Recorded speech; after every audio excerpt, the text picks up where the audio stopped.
let's go tap YouTube, and then go to your profile, and then view channel, and then tap the pencil sign, then go to description, and then you copy the description, and then you go to ChatGPT and you paste the description, and you ask ChatGPT to suggest your YouTube name. As you can see, according to my YouTube channel description, suggest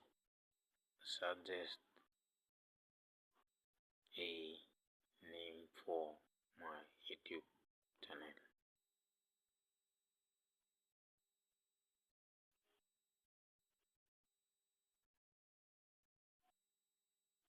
And then as you can see, the name is here, top professional name ideas.